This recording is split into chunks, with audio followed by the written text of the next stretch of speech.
الحمدللہ رب العالمین والصلاة والسلام علی سید الانبیاء والمرسلین وعلی آلہ الطیبین الطاہرین واصحابہ اجمعین اما بعد فاعوذ باللہ من الشیطان الرجیم بسم اللہ الرحمن الرحیم ولا تقولوا لمن يقتل في سبيل الله اموات بل احياء ولكن لا تشعرون صدق اللہ مولانا العظیم وصدق رسولہ النبی الکریم ونحن علی ذلک لمن الشاہدین والشاکرین من علینا ربنا اذ بعث محمدا ایدہ بایدہ ایدنا باحمدا ارسلہ مبشرا ارسلہ ممجدا صلو علیہ دائما صلو علیہ سرمدا نہ تخت و تاج نہ سیم و گوہر کی بات کرو، نہ تخت و تاج نہ سیم و گوہر کی بات کرو، جو خیر چاہو تو خیر البشر کی بات کرو۔ قتل حسین اصل میں مرگ یزید ہے، قتل حسین اصل میں مرگ یزید ہے، اسلام زندہ ہوتا ہے ہر کربلا کے بعد، اسلام زندہ ہوتا ہے ہر کربلا کے بعد۔ صدر جلسہ آفتاب خطابت حضرت مولانا سید شجاعت علی سراج قادری صاحب قبلہ مدد اللہ العالی صدر کل ہند مرکزی مجلس اہل سنت و جماعت، و مولانا باقر صدیقی صاحب، و مولانا و معزز بزرگ و دوستو پیارے بچوں، السلام علیکم ورحمۃ اللہ وبرکاتہ۔ ابھی میں نے آپ کے سامنے جس آیت مبارکہ کو پڑھنے کا شرف حاصل کیا، قبل اس کے کہ سب مل کر کے بارگاہ رسالت مآب صلی اللہ علیہ وسلم میں درود پاک کا نظام پیش کریں۔ اللہم صلی علی سیدنا محمد وعلی آل سیدنا محمد وبارک وسلم صلو علیہ دائما صلو علیہ سرمدا۔ الحمدللہ، اللہ کا بہت بڑا ہم پر فضل و کرم ہے کہ اللہ تبارک و تعالیٰ نے ہمیں اہل سنت و جماعت پہ پیدا فرمایا۔ فرقہ ناجی یعنی نجات پانے والا فرقہ، ہدایت والا فرقہ، جنتی فرقہ اہل سنت و جماعت پہ پیدا فرمایا، اور کرم پر کرم، بالائے کرم یہ کہ آج ہمیں یاد امام حسین کے لیے یہاں جمع فرمایا، ذکر امام حسین کے لیے یہاں جمع فرمایا۔ ذکر امام حسین کوئی معمولی بات نہیں ہے، ذکر امام حسین وہی کر سکتا ہے جو جنتی ہوتا ہے،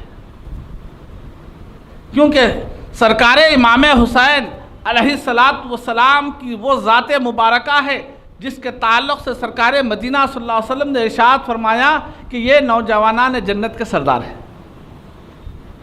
تو معزز سامعین اکرام، اہل سنت و جماعت کے نصیب میں ذکر امام حسین علیہ السلام ہے، ہر ایک کے نصیب میں نہیں، اس لیے کہ جو گمراہ ہوتے ہیں، جو باطل ہوتے ہیں، جو بھٹکے ہوئے ہوتے ہیں، جو جہنمی ہوتے ہیں، وہ ذکر یزید کرتے ہیں، اور جو جنتی ہوتے ہیں وہ ذکر امام حسین کرتے ہیں۔ آج اس بات کو سمجھنے کی ضرورت ہے کہ سرکار امام حسین علیہ السلام کون ہے۔ صحاح ستہ کی حدیث پاک ہے، امام ترمذی نے، امام بخاری وغیرہ نے بھی روایت کیا ہے، بہت سارے احادیث ہیں۔ سرکار دو عالم صلی اللہ علیہ وسلم ایک مرتبہ ارشاد فرمایا کہ یہ میرے اہل بیت ہیں۔ کون ہیں؟ سرکار مولا علی مشکل کشا کو، بی بی فاطمۃ الزہرا خاتون جنت کو، امام حسن کو، امام حسین کو اپنی چادر میں لے لیا اور فرمایا، دعا کرنے لگے، مالک و مولا، یہ میرے اہل بیت ہے، جو کوئی ان سے محبت کرے تو بھی ان سے محبت کر۔ معزز سامعین اکرام، حقیقت تو یہ ہے، صحابہ اکرام رضی اللہ تعالیٰ اجمعین نے فرمایا، سرکار نے ارشاد فرمایا کہ جو مجھ سے محبت رکھتے ہیں ان پر لازم ہے کہ میرے اہل بیت سے محبت کریں۔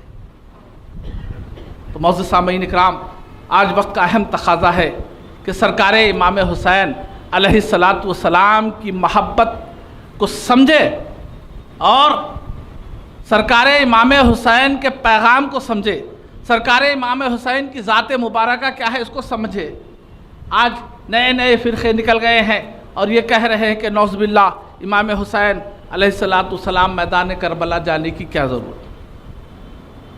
معزز سامعین اکرام، سرکار امام حسین کے تعلق سے سرکار نے ارشاد فرمایا، سرکار مدینہ صلی اللہ علیہ وسلم نے ارشاد فرمایا کہ الحسین منی و انا من الحسین، حسین مجھ سے ہے اور میں حسین سے ہوں۔ تو در حقیقت امام حسین کو اگر کوئی غلط کہہ رہا ہے تو نعوذ باللہ وہ امام حسین نہیں بلکہ سرکار کو کہہ رہا ہے۔ امام حسین علیہ السلام کی وہ ذات مبارکہ ہے جس کے متعلق امام اعظم ابو حنیفہ رحمۃ اللہ علیہ، امام شافعی رحمۃ اللہ علیہ، امام مالک رحمۃ اللہ علیہ، امام احمد بن حنبل رحمۃ اللہ علیہ کا متفقہ قول ہے کہ یہ اہل بیت کی محبت ہم پر فرض ہے۔ جو اہل بیت کی محبت سے انکار کرتا ہے معزز سامعین اکرام وہ مسلمان باقی نہیں رہتا۔ آج اس بات کو سمجھنے کی ضرورت ہے، امام حسین علیہ السلام کی شہادت ہو کر کتنے سال ہوا؟ کئی سو سال ہو گیا۔ یزیدی امام حسین کو مٹانا چاہ رہے تھے، ایک طرف کئی ہزار کا لشکر ہے تو ادھر 72 نفوس قدسیہ ہے، لیکن امام حسین علیہ السلام نے حکومت کو نہیں دیکھی، فوج کو نہیں دیکھی، ہتھیار کو نہیں دیکھی، بلکہ امام حسین نے میدان کربلا میں تشریف لائے تو صرف اور صرف آپ اسلام کو بچانے کے لیے آئے، دین کو بچانے کے لیے آئے اور اپنے مقصد میں کامیاب ہو گئے، سر کو کٹا کر دین کو بچا لیا۔ یہی امام حسین کی کامیابی کی دلیل ہے۔ آج ہر گاؤں میں، ہر خریے میں، شہر میں، گلی میں، کوچے میں، جدھر دیکھو غلام حسین نظر آ رہے ہیں، محمد حسین نظر آ رہے ہیں، سید حسین نظر آ رہے ہیں، لیکن کوئی یزید پلید کا نام نظر نہیں آ رہا ہے۔ اس سے یہ واضح ہو گیا کہ امام حسین ہی کامیاب ہیں۔ یزید پلید اپنے مقصد میں ناکام ہوا اور لعنتی ہو گیا، جہنمی ہو گیا۔ معزز سامعین اکرام، آج کل ہند مرکزی مجلس اہل سنت و جماعت کا یہاں جلسہ رکھنے کا عین مقصد یہی ہے کہ ہم اہل سنت و جماعت پہلے اپنے عقیدے کو سمجھیں۔ جدھر نماز کو بلا رہے چلے جا رہے ہیں، جدھر جو ہے سو لمبی داڑھی دکھ رہی چلے جا رہے ہیں، جدھر جھبا دکھ رہا چلے جا رہے ہیں۔ معزز سامعین اکرام، آج پہلے عقیدے کو سمجھیں۔ عقیدہ اگر صحیح ہو تو تمہاری نماز بھی صحیح ہے، روزہ بھی صحیح ہے، حج بھی صحیح ہے، زکوٰۃ بھی صحیح ہے، سب کچھ صحیح ہے اور بارگاہ خداوندی میں مقبول ہے۔ اگر یہ صحیح نہیں تو سب کچھ بیکار ہے۔ آج اس بات کو سمجھنے کی ضرورت ہے کہ اہل سنت و جماعت کس کو کہتے ہیں؟ رافضی کسے کہتے ہیں؟ خارجی کسے کہتے ہیں؟ خارجی وہ ہے جو صحابہ کی محبت کا دم بھر کر اہل بیت کو برا بھلا کہے، اور رافضی وہ ہے جو اہل بیت کی محبت کا دم بھر کر خلفائے ثلاثہ کو برا بھلا کہے۔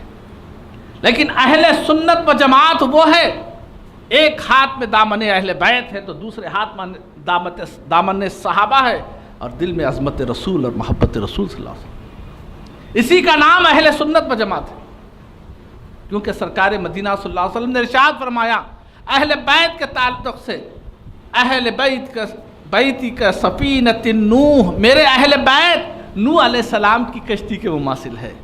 اصحابی کالنجوم بأیہم اقتدیتم اہتدیتم، میرے صحابہ آسمان کے ستاروں کے مماثل ہے، جو کوئی ان کی اتباع کرے گا وہ ہدایت پالے گا۔ اسی لیے نہ ہم اہل بیت کے تعلق سے برا کہتے ہیں، نہ صحابہ کے تعلق سے برا کہتے ہیں، بلکہ دونوں سے محبت رکھتے ہیں، کیونکہ سرکار نے دونوں کے تعلق سے فضائل بیان فرما ہے۔ اسی کا نام ہے اہل سنت و جماعت۔ تو معزز سامعین اکرام، اللہ تبارک و تعالیٰ سے ہم سب دعا ہے کہ ہم سب کو اہل سنت و جماعت پر قائم و دائم فرمائے، سرکار امام حسین کی محبت میں جینے والا اور ان کی محبت میں مرنے والا بنائے۔ وما علینا الا البلاغ۔ السلام علیکم ورحمۃ اللہ وبرکاتہ۔